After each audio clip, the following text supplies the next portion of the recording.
Chapitre entre 19 et 20. Retour de David et rétablissement de son pouvoir. Versets 1 à 15. David se décide à rentrer à Jérusalem. Voici le roi à pleurs. On comprend la douleur de David, mais il ne devait pas mettre ses sentiments de père au-dessus de ses devoirs envers son peuple, c'est ce que lui fait rudement sentir Joab. Verset 3. Dans la ville, à Mahanaïm. À la dérobée, sans rentrée triomphale, en particulier sans que le roi se montrât à eux pour les recevoir et les remercier. Verset 4.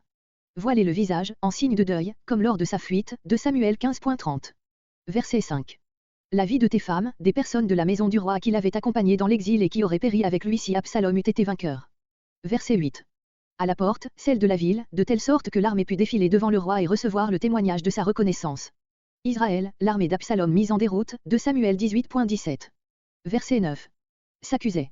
Ils se reprochaient mutuellement d'avoir été ingrats envers David, verset 9, et reconnaissaient dans la défaite d'Absalom la preuve de la faute qu'il avait commise, verset 10. Par ces motifs ils s'accusent les uns les autres de ne pas oser prendre l'initiative du rappel de David. Verset 11.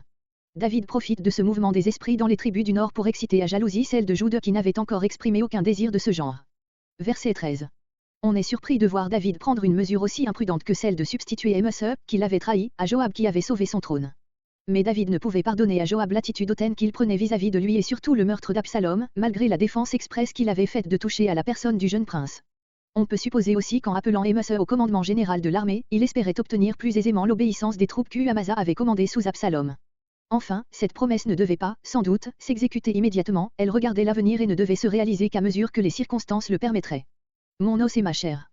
Messe était, d'après 2 Samuel 17.25, neveu de David. Verset 15. Cette réception solennelle de la part de Juda devait effacer la participation de cette tribu à la révolte d'Absalom et l'onction royale qu'elle avait accordée à celui-ci. Verset 16. Versets 16 à 40. Quelques incidents qui eurent lieu à ce moment-là, Siméi et Tsiba, Méphibosheth, Barzillai. Versets 16 à 23. Siméi et Tsiba. Comparé 2 Samuel 16.5.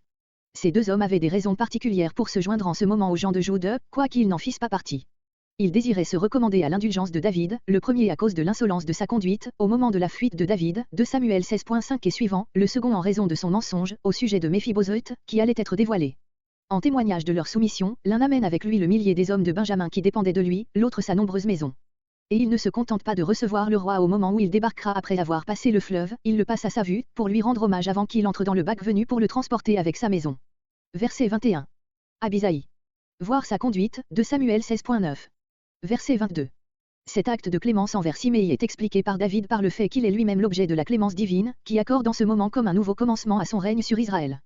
Le terme « fils de Sérugia » s'applique aux deux frères, lors même que Joab n'a pas parlé, cette expression montre bien que c'était à leur esprit qu'en voulait David. Comparé sur la fin de Siméi 1 roi 2.8-36 et suivant. Verset 24. Verset 24 à 30 Méphibosheth. Autant de signes de deuil qui prouvaient clairement la sincérité de la douleur éprouvée par Méphibosheth avant la victoire de David, par conséquent, la calomnie de Tsiba. Verset 27. Ange de Dieu, 2 Samuel 14.17, c'est pourquoi je m'en remets à toi, fais à mon égard ce qu'il te plaira, car tu aurais même eu le droit de m'ôter la vie. Verset 28. Je n'aurais pas même le droit de me plaindre si tu laissais à Tsiba tous les biens que tu m'avais rendus, 2 Samuel 16.3-4. Verset 29. David reconnaît implicitement qu'il a mal agi, mais, ne voulant pas en ce jour-là faire de mécontent, il n'en revient pas purement et simplement à sa décision, 2 Samuel 9.7 et partage l'objet en litige, retirant en partie ce qu'il a dit 2 Samuel 16.4. Verset 30. Méphibosheth ne veut pas laisser croire à David que son hommage ait été intéressé. Verset 31. Verset entre 31 et 40 Barzillai. Ce verset est le sommaire du récit suivant. Verset 33. Cet entretien eut encore lieu sur la rive orientale, voire verset entre 37 et 39. Verset 36. Ce sens résulte du verset 31. Verset 37. Kimham, son fils, un roi 2.7. Verset 40. Gigal, dans la plaine de Jéricho. Il est remarquable que le texte lise ici Kimham au lieu de Kimham. Est-ce là l'indice d'un emprunt à un document différent, où les deux formes existaient elles simultanément? La moitié du peuple d'Israël.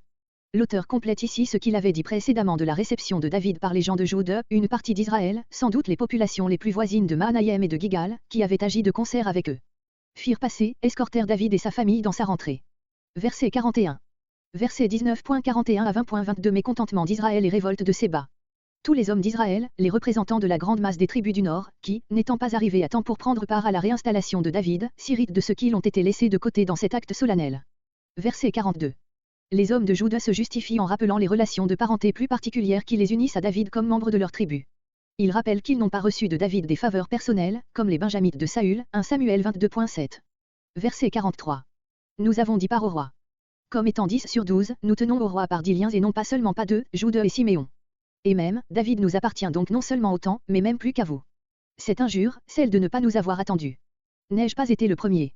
C'est sans doute une allusion au pourparlers mentionné verset 10 et dont David avait profité pour réveiller le zèle de Jude, versets entre 11 et 12. Parlèrent plus haut, eurent le dernier mot dans cette contestation, mais le mécontentement des gens d'Israël, refoulé au premier moment éclata bientôt dans la nouvelle révolte, racontée au chapitre 20.